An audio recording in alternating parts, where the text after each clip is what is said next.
பிரியமானவர்களே, ஆண்டவராகிய இயேசுவின் நாமத்தில் உங்களை அன்போடு கூட வாழ்த்துகிறேன். ஒரு வசனத்தை வாசிப்போம். 1 ராஜாக்கள் 3ஆம் அதிகாரம் 28ஆம் வசனம். ராஜா தீர்த்த இந்த நியாயத்தை இஸ்ரவேலர் எல்லாரும் கேள்விப்பட்டு நியாயம் விசாரிக்கிறதற்கு தேவன் அருளின ஞானம் ராஜாவுக்கு உண்டு என்று கண்டு அவனுக்கு பயந்தார்கள்.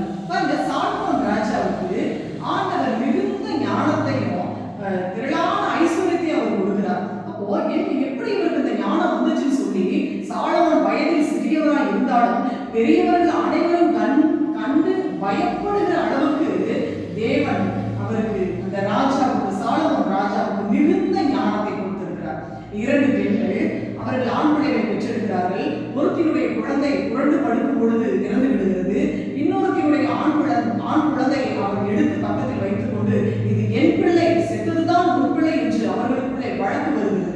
இந்த நியாயத்தை விசாரிப்பதற்கு ராஜாவிடத்தில் வருகிறார்கள். அப்பொழுது உயிரோடு இருக்கிற பிள்ளையை கொல்ல வேண்டும் என்று சொல்லி அவர் பட்டயத்தை எடுத்துக்கொண்டு வர சொல்கிறார். உடனே உயிரோடு இருந்த பிள்ளை, அந்த பிள்ளையை பெற்றெடுத்த அந்த தாயினுடைய குடல் துடித்ததினால், ஐயோ என் ஆண்டவனே, இந்த பிள்ளையை உயிரோடு இருக்கிற பிள்ளையை கொல்ல வேண்டாம், இதை அவளுக்கே கொடுத்து விடும் என்று சொல்லும் பொழுது அந்த உயிரோடு இருக்கிற குழந்தை இவளுடையது, இந்த குடல் துடித்த அந்த தாயினுடையது என்று சொல்லி அந்த ஞானத்தை தேவன் அவருக்கு கொடுத்ததினால் அந்த உயிரோடு இருக்கிற குழந்தையை அந்த பெற்ற தாயினிடத்திலே அவர் கொடுத்து தீர்ப்பு செய்கிறார். ஆம் பிரியமானவர்களே, உங்களுக்கு கூட ஞானத்தை தேவனிடத்தில் கேட்கும் பொழுது உங்களுக்கு நிறைவான ஞானத்தை கொடுத்து ஆசீர்வதித்து மற்றவர்கள் பார்த்து ஆச்சரியப்படும்படிக்கு உங்களை உயர்த்துவார். God bless you.